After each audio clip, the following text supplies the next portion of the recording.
Hello बच्चों, तो आप प्रश्न को देखते हैं।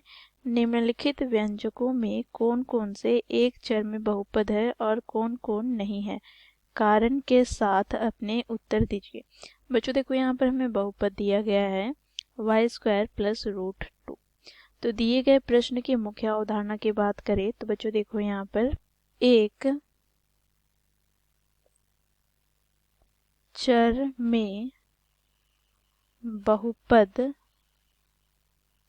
में चरों की संख्या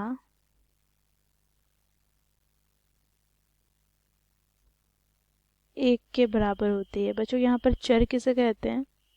तो देखो, x, y, z ये सभी चर हैं, अर्थात इसके मान अनिश्चित होते हैं, अर्थात ये स्थिति के अनुसार बदलते रहते हैं, तो इसे हम चर कहते हैं। तो एक चर में बहुपद में बच्चों चरों की संख्या एक होती है। तो इस मुख्य अवधारणा की सहायता से हम दिए गए प्रश्न को हल करेंगे। बच्चों देखो, प्रश्न में हमें बहुपद अर्थात पी वाई हमें क्या दिया गया है? तो y का वर्ग प्लस √2।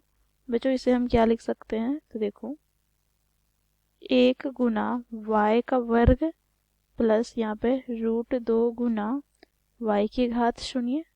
तो बच्चों देखो, किसी की चर या अचर की घात 0 हो तो बच्चों देखो, यहाँ से हमें यह मान कितना प्राप्त हो जाता है? तो 1 के बराबर प्राप्त होता है। ठीक है, तो यहाँ पर बच्चों देखो, y की घात 0 हो जाए तो यह हमें 1 प्राप्त हो जाएगा।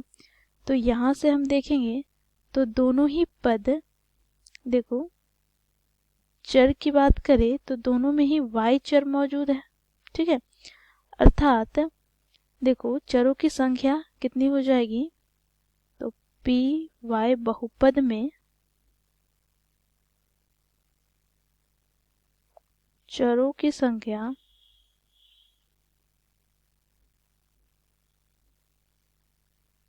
एक है, जो कि y है। तो इसलिए यहाँ से हम निष्कर्ष निकालते हैं, अतः पी वाई अर्थात y² प्लस √2 एक चर में बहुपद है। तो इस प्रकार बच्चों हम लोगों ने मुख्य अवधारणा की सहायता से दिए गए प्रश्न को हल किया। आशा करती हूँ आप लोगों को यह प्रश्न समझ में आया होगा। धन्यवाद।